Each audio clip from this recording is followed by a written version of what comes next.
Alltså att vara en testkanin, det är ju att vården vet inte vad de håller på med. De har ingen vetenskap bakom detta. De prövar på en ung generation som har hela livet framför sig. Jag blir arg. Jag tycker att det är fruktansvärt oansvarigt.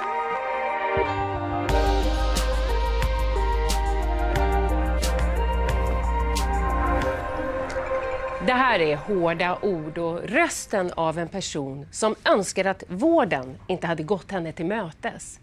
Att hon aldrig hade genomgått behandling inom svensk sjukvård. Hon kommer få leva med konsekvensen av det för resten av sitt liv. Det här handlar om flickor som är unga och som fått hjälp. Kanske för att vården ville väl och för att man trodde att man gjorde rätt. Att inte känna sig hemma i sin egen kropp innebär ett enormt lidande. Och många känner sig utsatta och diskriminerade. Kvällens reportage tar upp ett ämne som är känsligt och som hittills inte diskuterats öppet i Sverige.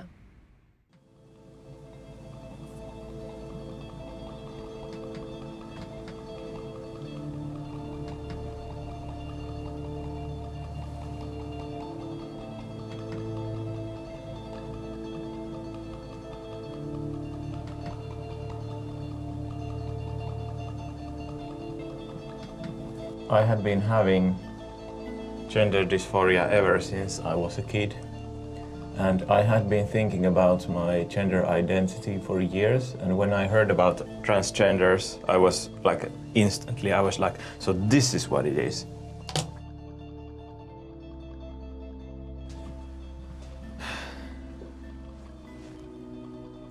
I'm female. That is what I am.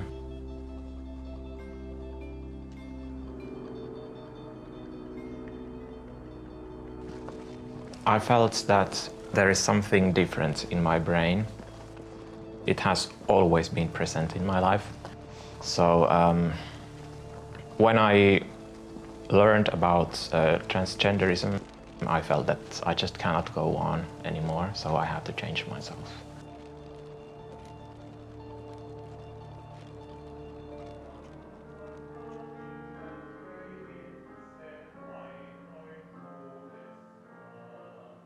Tässä kerran pullakolle yksin kapusin ja sattumalta vanhan kaapin siellä aukaisin.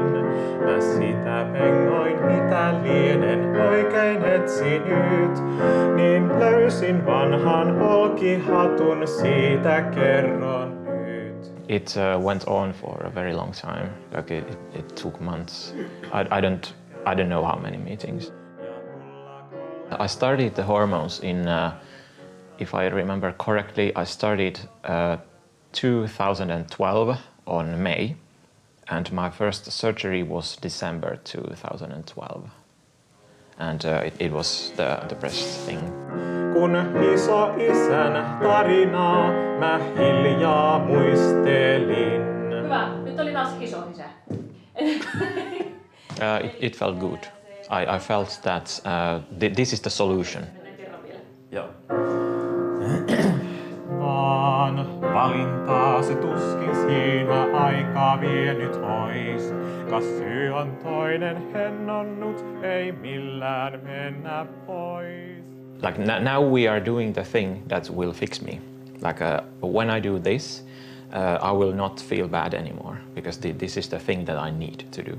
And when I started to see the changes, I felt that like yes, like now it's happening. Like now we are getting better.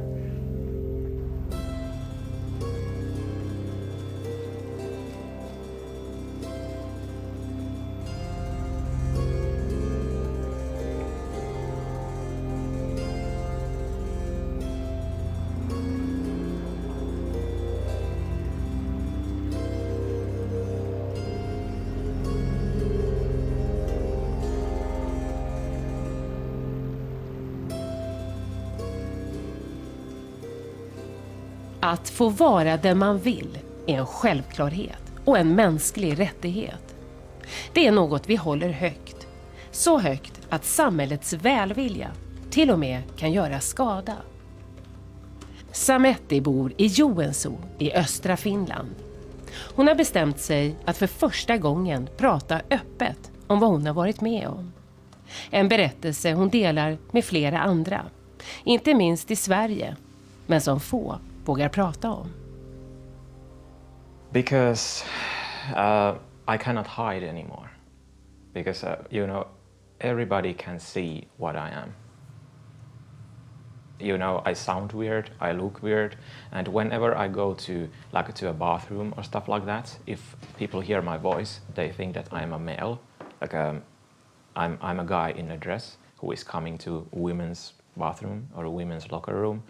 And there have been people who, I have been to a grocery store or a place like that. And then there's somebody next to me who is like, are you a man or a woman? When they just hear my voice and they are like, oh my God, what are you? Det handlar om könsdysfori. Det är lidande som uppstår av att inte känna sig hemma i sin egen kropp. Jag tror nog att det liksom är inne att vilja acceptera alla människor med de varianter och variationer som de har. Sverige har gått i bräschen för transpersoners rättigheter. Ända sedan 70-talet har det erbjudits medicinsk behandling och numera behöver man inte sterilisera sig för att få byta kön. Sveriges största könsmottagning är på Karolinska universitetssjukhuset. Där behandlas vuxna på mottagningen Anova, barn och unga hos KID-teamet, grundat år 2000. Per-Anders Rydelius är överläkare och professor i barn- och ungdomspsykiatri. Idag har vi sedan starten haft ungefär 650 ärenden. Och det har varit intressant, för i början var det kanske 5-10 per år. Men de sista åren har det varit en väldig ansamling av nya remisser. Nästan 200 per år. Så de sista åren har huvuddelen av de här 600 anmälts.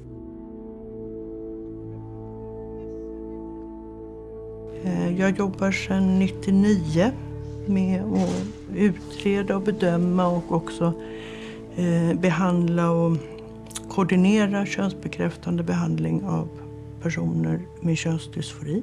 Man ser på mottagningar de mottagningar som tar emot personer under 18, så ser man att det är många fler personer som tillskrivs kvinnligt kön vid födseln.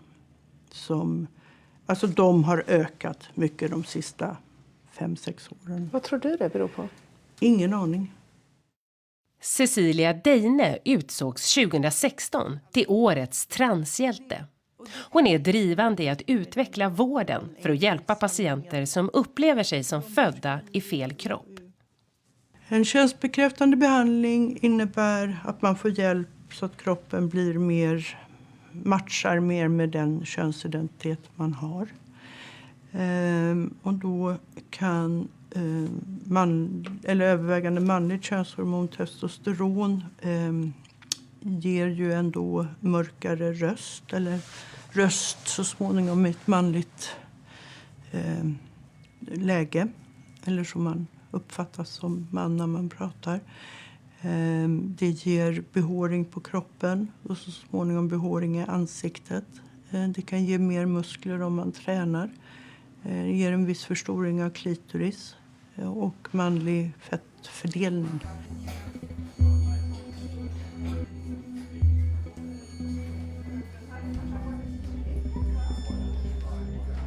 Vi vet att de som söker för könsdysfori, de har ju ett lidande. De är deprimerade, de har ångest, de har oro. Om mitt lidande av könsdysforin är så uttalat att det hämmar mig i min dagliga funktion, ja då, om man då är överens och i vårt avseende så är det här då att ungdomen, familjen och professionen har samma uppfattning. Om vi alla har samma uppfattning, ja då bör man ge könsbekräftande behandling. Now we go to the university to return some stuff that I borrowed for our student union meeting. And after that, go to study in Science Park, because that is where the computer science faculty is. So, yeah.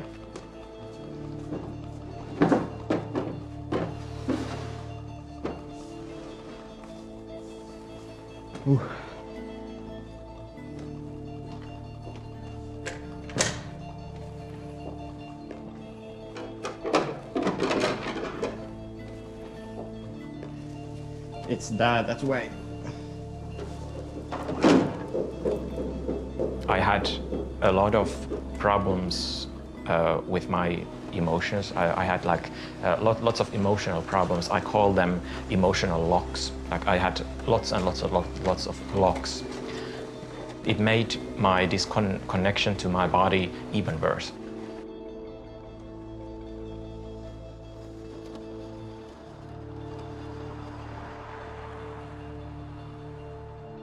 When you first started the treatment, can you explain how it felt for you? Good.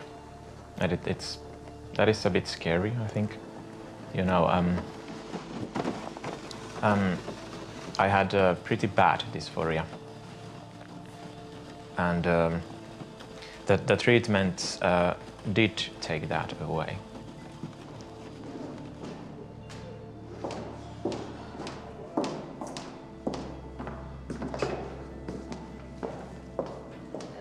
Könsdysfori är en psykiatrisk diagnos.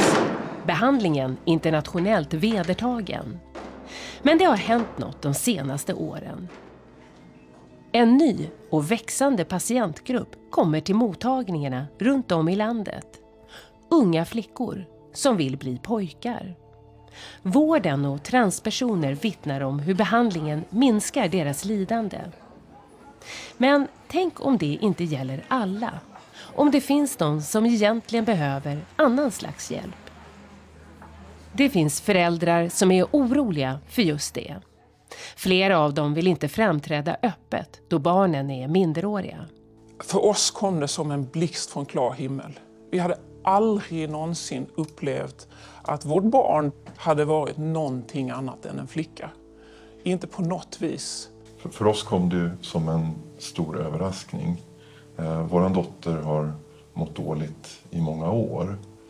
Saker har varit motiga för henne i skolan och med kompisar och kanske i familjen och på många sätt i livet. Och nu verkar det som att hon plötsligt själv har hittat en förklaring till varför det har varit så motigt. Och att det är en annan könsidentitet helt enkelt. Så kom hon och berättade för mig att hon var trans och att hon hade valt ett pojknamn till sig. Alltså det var så mycket aggressivitet kopplat till den här känslan. Så att jag liksom hade svårt att lita på att det var just det. Och dessutom så hade det aldrig funnits något tecken på det här tidigare. Och hon ville att jag skulle hjälpa henne liksom i kontakten med vården och sådär. Och jag fick inte säga någonting först till hennes pappa och familjen. Men ja, och då var hon 17,5. Och hade då remitterats till vuxenmottagningen direkt. De vittnar alla om att det kommit plötsligt och oväntat i tonåringarnas liv. Och fenomenet har fått ett internationellt namn. Rapid Onset Gender Dysphoria, ROGD, alltså en hastigt uppkommen könsdysfori. Tidigare var det få personer med diagnosen könsdysfori i Sverige. Men så händer det plötsligt något. Antalet ökar år för år. Och 2017 fick över 3 500 personer vård för könsdysfori enligt Socialstyrelsens statistik. Och man ser hur antalet unga sticker ut. Fler flickor än pojkar kommer till transvården. Samma utveckling syns också i många andra länder. There has been a dramatic increase in the number of people who say that their gender does not match their biology. This is known as gender dysphoria. And the demand has never been higher. BBC London has learned that between 2016 and 2017, there were just over 2,000 referrals to the clinic. Den som tror sig lida av könsdysfori kan själv skriva en remiss på nätet. Det kan ta månader av väntan för att få komma till en könsmottagning. Utredning tar ofta runt ett halvår. När man får diagnos börjar behandling och hormoner kan skrivas ut. Hon har ju nu fått testosteron under nästan hela det här året, tror jag. I maj så, när hon kom hit, då var hon i målbrottet. Så då hade hon väl antagligen tagit testosteron några månader. Den läkare vi träffade ställde en enda fråga. Och det var, är du säker? Och vår dotter, då 15 år, sa ja. Då skickar vi en remiss till KID och grattis vad moder du är.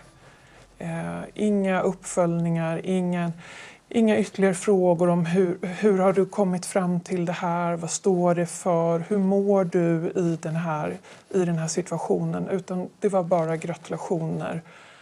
Ja, det svar vi fick var att vi säger inte nej till någon.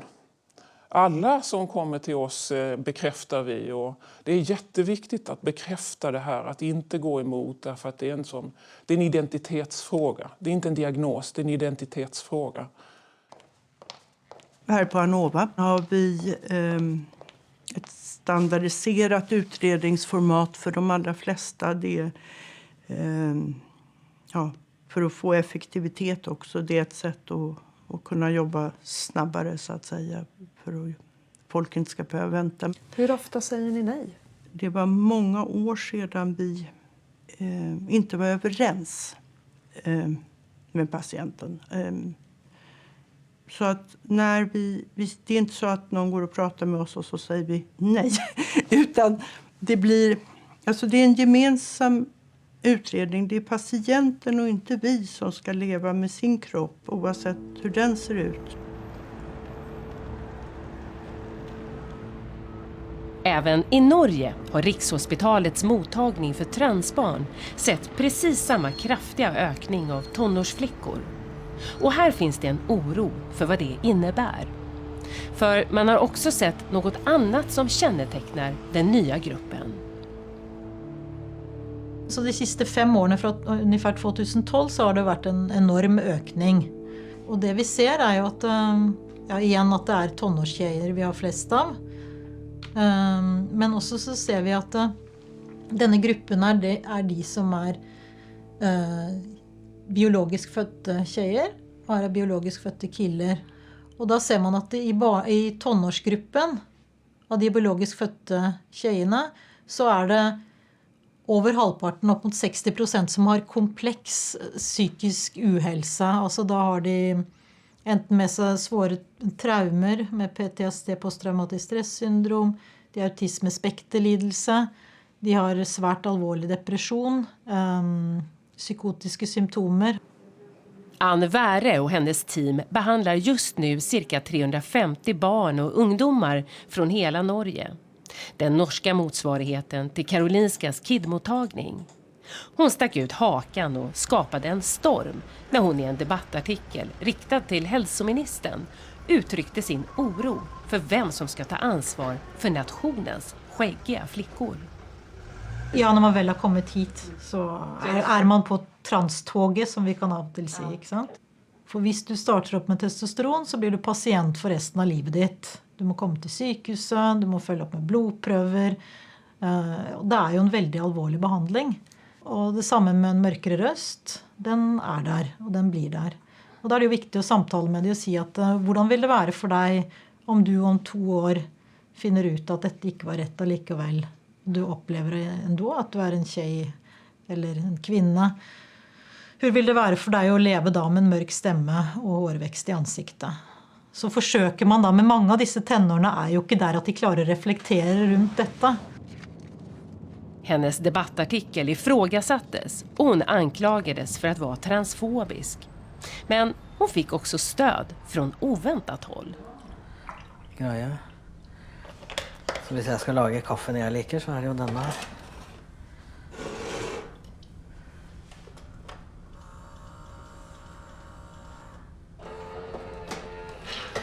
Altså, jeg ønsker jo at folk skal forstå at vi ikke ønsker å gjøre det vanskeligere, men at vi ønsker en kvalitet i behandlingen. Og det er ikke det at vi ikke anerkjenner noen. Vi jobber jo for at man skal anerkjenne mennesket. Men det betyr at man anerkjenner helheten. Og helheten er nødvendigvis ikke bare én vei. Det kan være mange veier. Jeg tenkte vi skulle vise virkeligheten her. Mikael Bjerkeli föddes som flicka. Han har jobbat länge för transpersoners rättigheter tillsammans med kollegan Tone Maria Hansen. När de bytte kön för över 20 år sedan så var det annorlunda. Det var åratal av utredningar och väntan på vård. Idag är de oroade över att unga människor efter bara några månader kan få behandling. Jeg tenker at når vi startet denne foreningen, så var det så enkelt. Vi tenkte at ja, men hvis noen sier det, så er det sånn. Og på mange måter så var det det. Men vi ser jo det etter at tiden går, at kompleksiteten i dette, det øker så ekstremt mye. At dette er endringer for resten av livet. Det er nok så alvorlig egentlig. Og da tenker jeg det er viktig å bruke litt tid. Og det er det som i hvert fall jeg føler er veldig bekymringsfullt, at det er så mange aktører som presser på for at man skal få sånn som testosteron veldig raskt, fjerne brystene veldig raskt. Og det synes jeg er utrolig skremmende hvis man tenker på hvor potent disse medisinske behandlingene faktisk er. Hvor mye det kan gjøre hvis det er feil. Hvis det er feil, så er det veldig mye å gå tilbake på.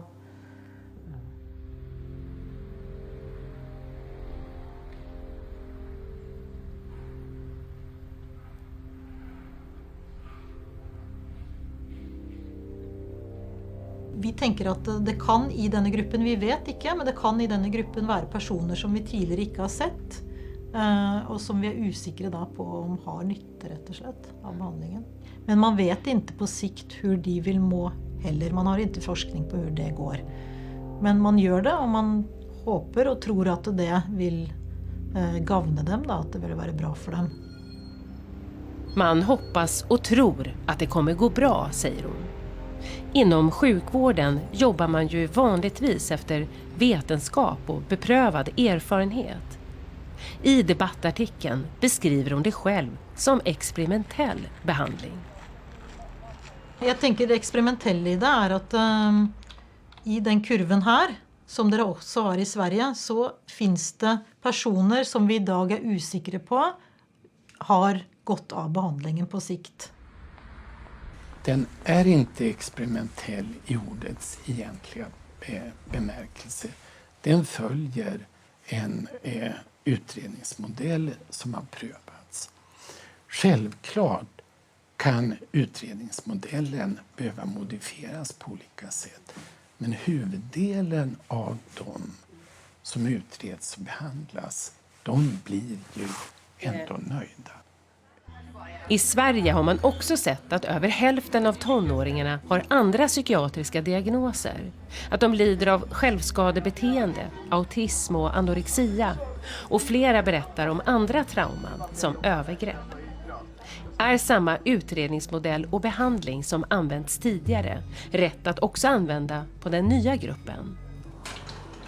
Jag frågar igen, vad är det som ska bli bättre och på vilket sätt kommer det här att hjälpa ditt dåliga mående? Och hon kan inte liksom uttrycka det. Vi har sett att hon bara har mått sämre efter att ha påbörjat den här resan, den här förändringen. Så vi är ju jätteoroliga för att hon kommer att fortsätta må ännu sämre när man driver den utvecklingen vidare. Det är förstås en jättestark oro som vi har.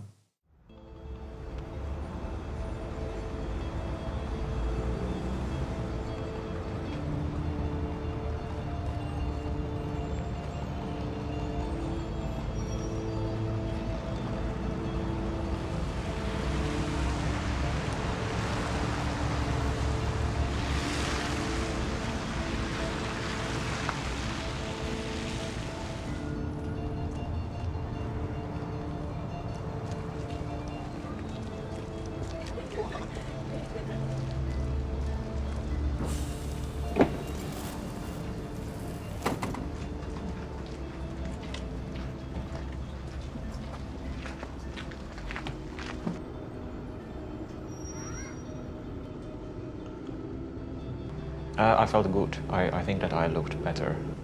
I liked my new figure. When I look at the old photos of myself before I started the treatment, I look a lot different from the face. Like, you know, when I had forgotten what I looked like, and then I looked at the photos and I was like, oh my God. And I actually have some photos I can show you. Yes. I would love to see the photos. Yeah, now?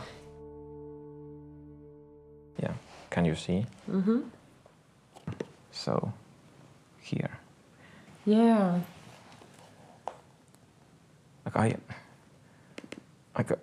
Why did I ever feel the way I felt? I don't understand. No. Det finns en anledning till att Sametti vill visa bilderna. För hennes könsbyte blev inte det hon hade hoppats på. När en ung person ska börja resan mot könskorrigering ges medicin som stoppar puberteten, ett stopphormon. Det är starka läkemedel och som nu ökar i åldrarna 15 till 19 år. Läkare säger att kroppen återgår till en normal utveckling efter avslutad medicinering. Men ingen vet vad som sker på lång sikt. Ett forskarteam som följt en patient ser sjunkande IQ-nivå. Annan forskning visar på risker för benskörhet och att medicinen kan påverka hjärna och hjärta. Läkemedelsverket godkänner och kontrollerar läkemedel.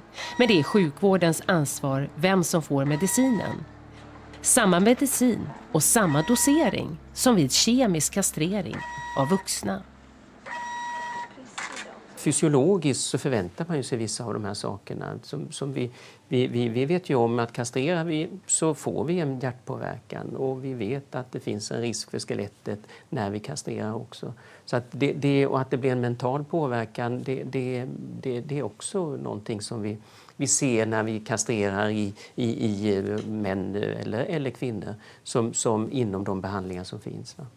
Och det är samma läkemedel? Och det är samma läkemedel, samma verkningsmekanism. Så att vi skulle förvänta oss att se det hos flickor då, det förväntar jag mig att det ska ske.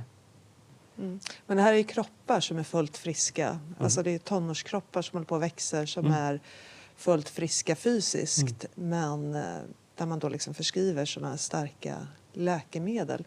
Vad måste då finnas i liksom andra änden?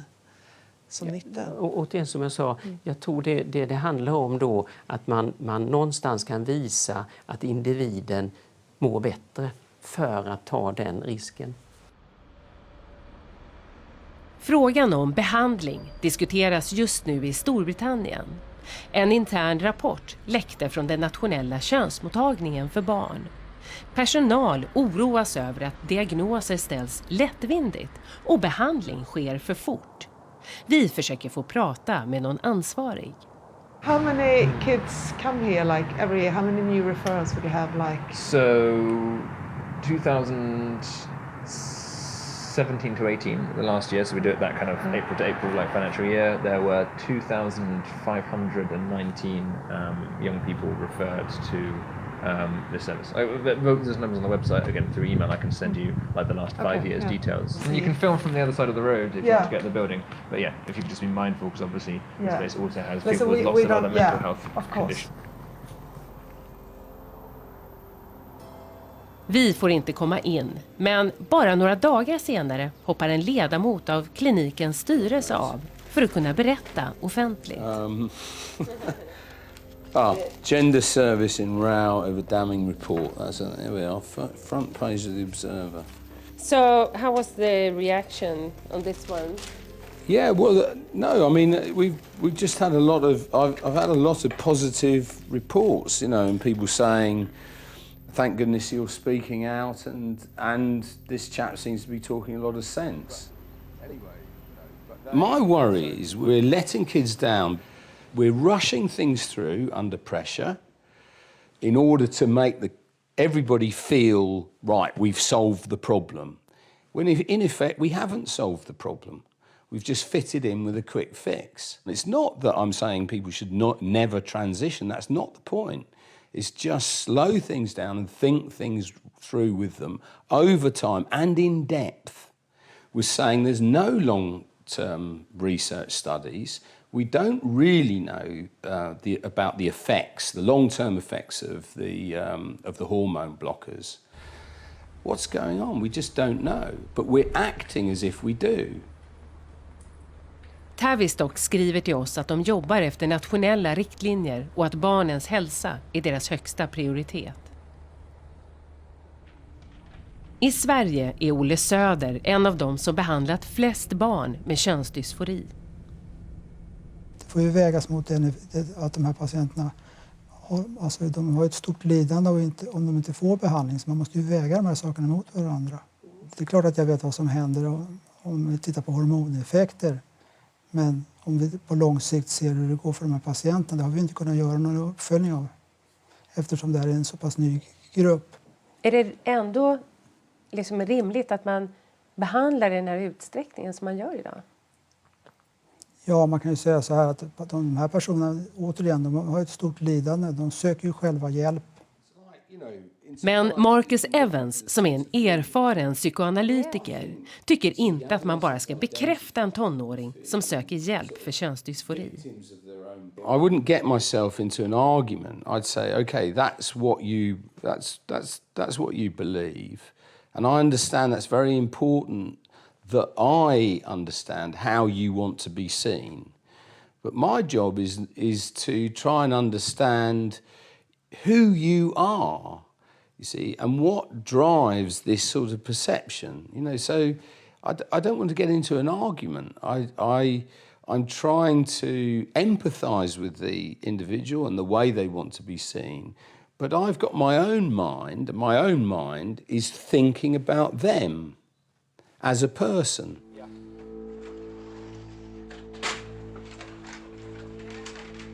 Rekommendationen i Sverige är att ge stopphormon i högst 3 år. Nästa steg är testosteron. Medicinering som måste fortgå hela livet och de fysiska förändringarna är för alltid. Även här finns risk för biverkningar, hjärt- och kärlsjukdomar och vissa cancersorter. Testosteron har tagits fram för män, men i flera län skrivs det idag ut till fler flickor än pojkar mellan 15 och 19 år. Den här nivån har man aldrig förutsett. Vad tänker du kring det? Gör man en stor kursändring så måste man ju ha någon form av evidens som underlag för det. Och det är ju då i det här fallet sjukvården som har tagit ställning, och då blir det ju sjukvården någonstans som behöver besvara vad är underlaget för deras tankar och skifte i behandlingen av det.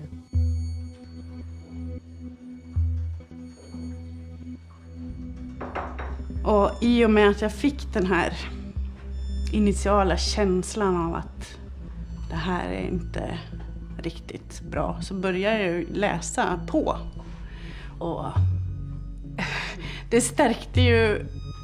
stärkte min initiala känsla, och då tänkte jag, för att man tvivlar ju på, ja men det kanske är rätt för henne det här då. För det är det man får från alla hela tiden. Att så här är det, och det enda du kan göra som förälder är att stötta. Men jag blev ju mer och mer stärkt i att det här är inte riktigt bra.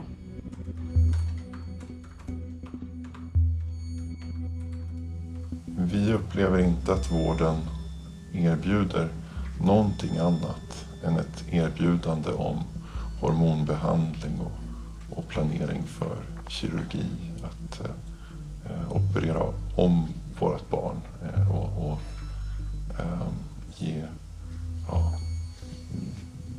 hjälpa vårt barn att byta kön. Mm. Och egentligen då validerar att det är fel på henne då. Att bekräfta hennes känsla om att hennes kropp ska vara annorlunda. Och att det är starkt och modigt av henne att driva det här. Jag är helt övertygad om att vården vill göra rätt. Jag begriper bara inte att man inte reagerar mer över att det är en helt ny patientgrupp och att man inte är mer försiktig. Och så frågar vi, hur många är det som ångrar sig? Och då säger de, nej men det är ingen som ångrar sig. Min största oro är ju att det här kommer från påverkan utifrån och att det här inte är grundat i henne och att hon kommer så småningom upptäcka det. Karin jobbar med läkemedel som toxikolog och är orolig för att hennes barn ska ångra sig. På besök hos en könsmottagning frågar hon om risken och spelar in samtalet. Och tittar man på ånger så är det ju häpnadsväckande siffror skulle jag säga. Jag tror inte ens en blindtarmsoperation har sådana siffror. 0,2%. Det är jättelågt alltså. Man ångrar en blindtarmsoperation. Jo. Det kan man visst. Det finns människor som får livslånga komplikationer av en kirurgi. Karins barn säger till oss att den könskorrigerande behandlingen är välgrundad och rätt. Hur många ångrar sitt könsbyte? En svensk studie visar att från 70-talet fram till år 2010 bara 15 personer, 2,2%. Men hur många som ångrar sig i den här nya gruppen vet ingen. Det är jätteviktigt att bekräfta och det är klart att du ska få könshormoner och det är klart att du ska få kirurgi. Och det här kommer att gå på ett halvår ska du se. Du behöver inte vänta längre än så för vi förstår att du mår så dåligt. Jag blir ju alldeles kall när jag förstår hur snabbt det kan gå och hur oförsiktigt man hanterar den här gruppen av faktiskt sköra människor. Och jag har egentligen samma budskap till mitt barn som till vården, att det får inte vara bråttom. Det måste gå att vänta, det måste vara huvudalternativet att vänta tills man är mogen ålder. Vänta några år, lev som man, lev precis som den du vill vara. Uttryck dig i vilket kön du vill, men gör ingenting som inte går att ta tillbaka. Gör inget irreversibelt med din kropp.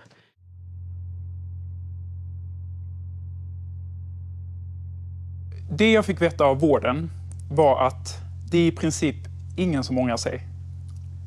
Alltså att någon som jag, som född biologisk tjej och sen gjort hela transitionen och sen skulle ha gått tillbaka. Det hade jag aldrig hört om. Ånger, eller detransition som det kallas, är känsligt att prata om i transvärlden. Vi har haft kontakt med Mika i över ett halvår. Hon har hela tiden tvekat om hon vågar berätta.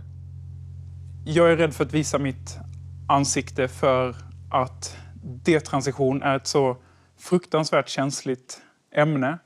Och för att det här är en verklighet som vi inte vill ska vara eller finnas.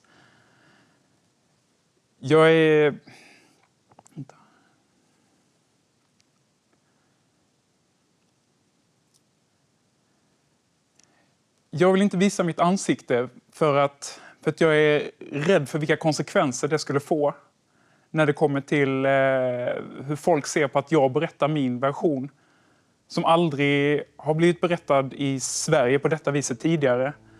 För att många inom trans- och queer-communityt skulle tolka det som ett hot. Att det finns helt andra historier också.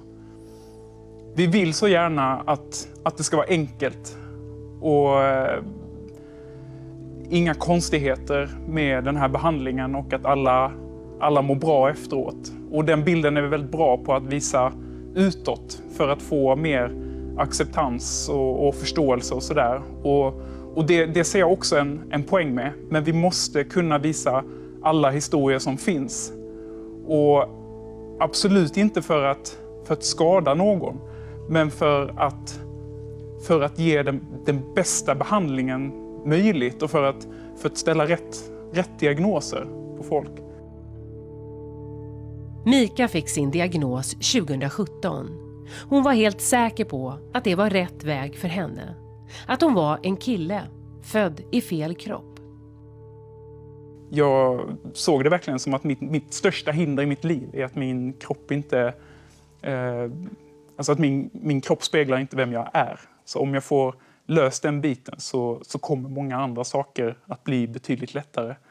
När jag fick min första dos av testosteron, det var... Alltså det är svårt att beskriva för att jag minns bara att jag var så otroligt lycklig. Nu händer det. Nu är det liksom nytt kapitel i mitt liv som startas här och nu. So, here. So this is me before I started any hormones. Ah.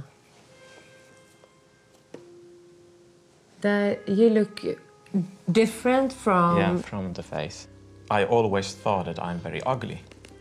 But now that I look at myself, I never was ugly. Like, why on earth, why did I feel that I'm ugly in the first place? How did it start? It makes no sense.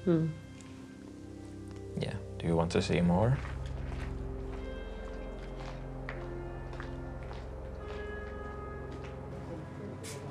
Paljon onnea vaan, paljon onnea vaan. Nyt on liikaa. Onnea sulle, paljon onnea vaan. Kiitos. Nyt on liikaa.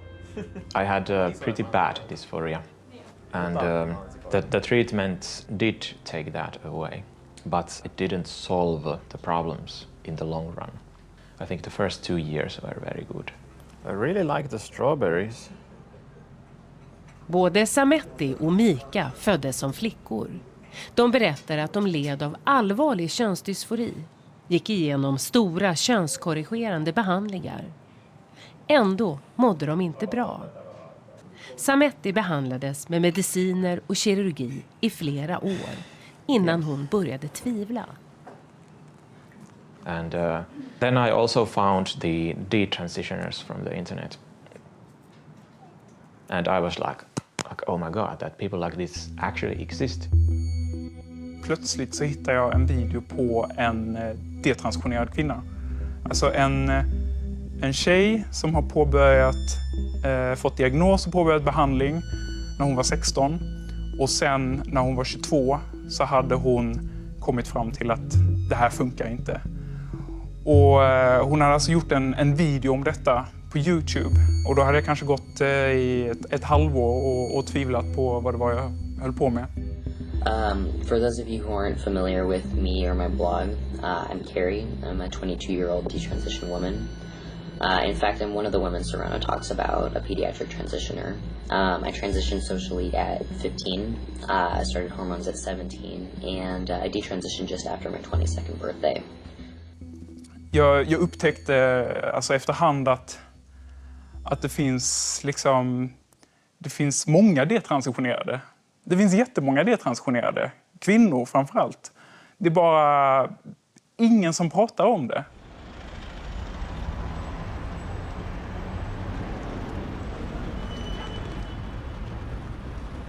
Well, today we've come for my lawyers to argue that we should be allowed a judicial review of my case. That is, of Bath Spa University's decision to prevent my research into people who detransition gender. The university said, oh, no, you can't do the research because the university might be criticised and that would be unacceptable, and they said it is better not to offend people. Brittiska psykoterapeuten James Caspian har i många år arbetat med transpersoner på sin klinik, men fick nej när han ville skriva en masteruppsats om de som ångrar sig. En fråga han nu driver rättsligt. Han menar att det till och med är tabu att prata om att det finns ångrare. I think that it's not just considered to be a politically incorrect research topic, it's considered to be a politically incorrect topic to discuss. But it isn't that simple, because we have to listen to what people are saying. Until I got into this, I didn't really have an opinion about people who regretted. We thought they were very small in number. No one ever really talked about them. But I started to hear that there were more and more of them, and what they were saying to me was that many of them felt damaged and traumatized. They felt that when they said that they were reversing their transitions, they became very unpopular. Some of them were vilified. There have been cases of people being very abused on the internet who've reversed transition, and so then they don't want to speak out. So I think they wanted to speak through my research.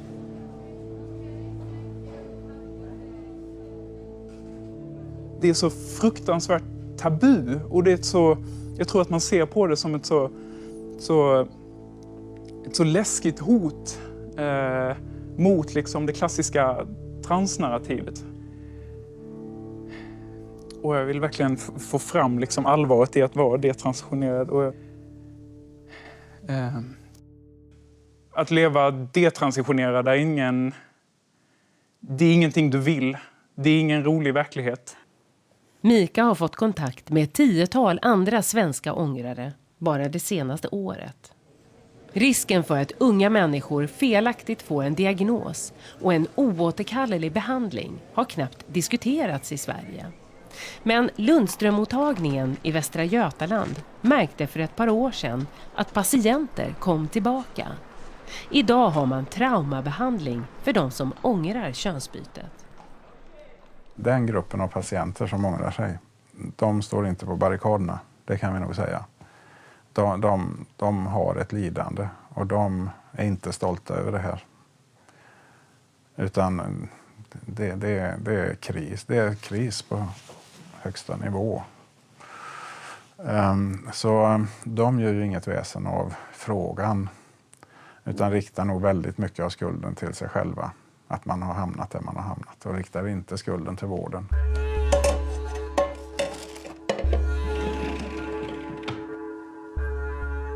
I have been stupid. I have been extremely stupid in so many ways. And I have been so delusional about so many things that it's embarrassing. It's shameful.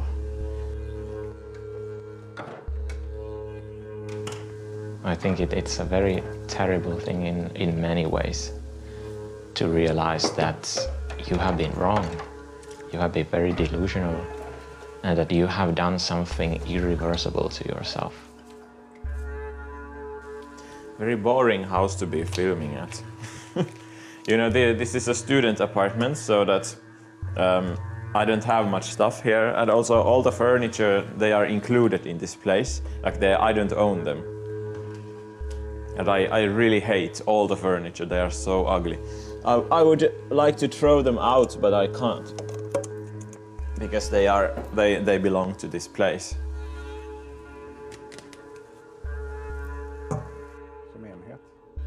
Lundströmmottagningen såg ju att patienter kom tillbaka. Och det har påverkat personalen som fattar de avgörande besluten om diagnos och behandling. Det är väldigt mycket man inte vet. Ja, men det är det som skapar den här, som vi kallar etisk stress. Att inte har fullgod evidens för det vi gör. Personalen upplever etisk stress. Men behandlingarna fortsätter, hormoner och kirurgiska ingrepp. På flickor opereras brösten bort och operationerna har ökat i antal. Vi begär ut ålder på de som opereras. Enligt sjukhusen är de yngsta 16 år, men då bara om föräldrarna tillåter. Alla sjukhus lämnar ut uppgifter om antalet operationer per åldersgrupp, utom Karolinska.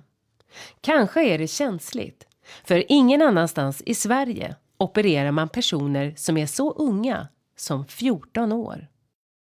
Om brösten plågar mig så att jag inte kan visa mig ute, att jag inte kan vara med andra ungdomar, om jag inte kan gå i skolan, om jag inte kan känna att jag trivs, ja, då är det väl rimligt att om alla föräldrar, vi professionella, ungdomen har den uppfattningen, hjälpa henne att slippa bysten.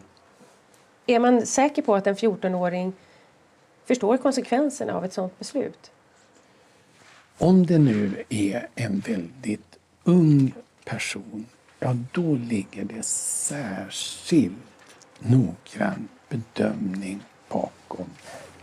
Men du har ju alldeles rätt att det finns ett dubbelt etiskt problem. Det oetiska att inte hjälpa och underlätta lidandet. Det oetiska i att vederbörande kanske 15 år senare ångrar sig. Och vem bär ansvaret då? Ja, eftersom det i de här fallen har varit konsensus mellan barnet, föräldrarna, professionen, så är ju det ett delat ansvar. Ett delat ansvar. Man lägger alltså en del av ansvaret på ett barn som mår psykiskt dåligt. Alltså nu i efterhand så tycker jag att det är helt sjukt, rent ut sagt, hur den här processen går till. För att det finns så lite stöd för allting, men i grund och botten så är det vården som har ansvar för detta. Det är de som ska kunna sätta en säker diagnos på mig. Det är de som ska kunna säga att du får den här behandlingen av oss för att vi vet att det kommer göra att du mår bättre. I Socialstyrelsens kunskapsstöd God vård av barn och ungdomar med könsdysfori, skrivna av bland andra Karolinskas egna läkare, rekommenderas bröstoperation vid könskorrigering, trots att det vetenskapliga underlaget är otillräckligt. Bristen på vetenskaplighet, kunskap, återkommer i vårdens egna dokument.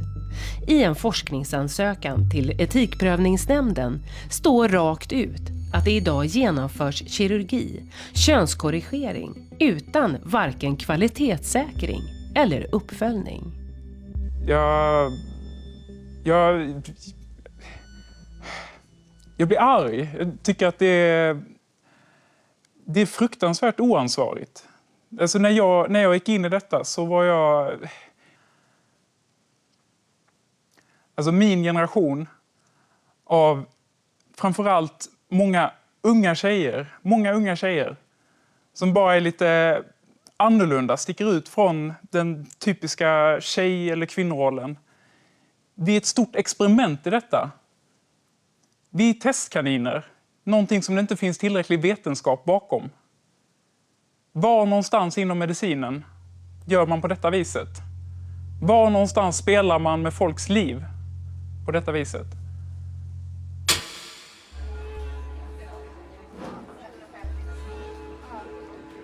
Man kan inte byta hjärna på någon. Det sitter ju i hjärnan när man har en uppfattning som inte stämmer med kroppen. Då försöker man ändra kroppen. Det är ingen optimal behandling. Det här bygger ju på att de här individerna driver det så hårt och tycker det här är otroligt. Det är deras viktigaste sak i livet att få det här gjort. Då är frågan, ska vi inte hjälpa de här patienterna?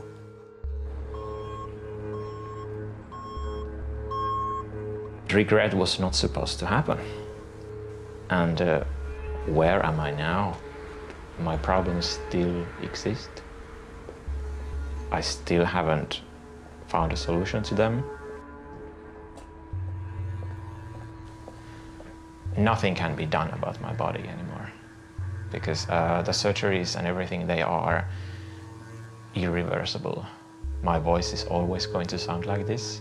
I will not get my breasts back. I will not get my, the stuff back. Nothing can be done. Sametti är på väg till läkaren. Hon behöver hjälp att ändra sin juridiska identitet till kvinna igen. Det är samma klinik där hon en gång fick diagnosen.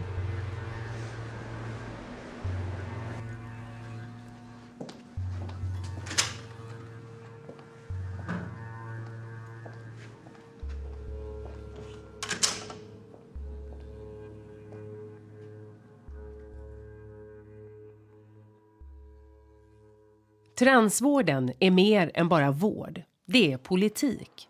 I Sverige bereder regeringen just nu ett lagförslag om att göra det snabbare och enklare att byta juridiskt kön, alltså personnummer. Att sänka åldersgränsen till 12 år.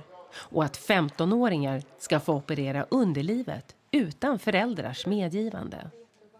Vi hade nog förväntat oss att vuxna läkare, psykologer, kuratorer skulle kunna säga till en 15-årig person att vi tror att ditt problem handlar om helt andra saker. Att om de kommer fram till att så är fallet. Att de skulle kunna säga att vi tror inte att du kommer må bättre av hormonbehandling eller en könskorrigering, utan vi tror att du behöver det här istället. Nu är bilden att det finns ingen vuxen som vill säga det här till vårt barn. Det här är ett problem, men jag delar inte uppfattningen att vi skulle skynda på eller bortse ifrån de här etiska konsekvenserna. Och är lidandet så uttalat att behandling ur etisk synpunkt måste ske, då gör vi det. Självklart är transvården viktig. För många säkert rätt väg. Men för de andra, vem tar ansvar? De flesta vågar varken prata om det eller återvända till sina kliniker. Sametti vågade.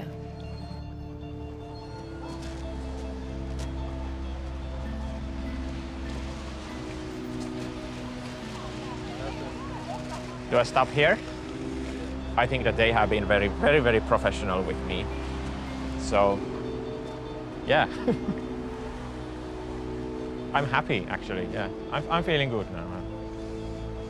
And also, they admitted that they have made a mistake. So I think that is a very big thing. That is a start.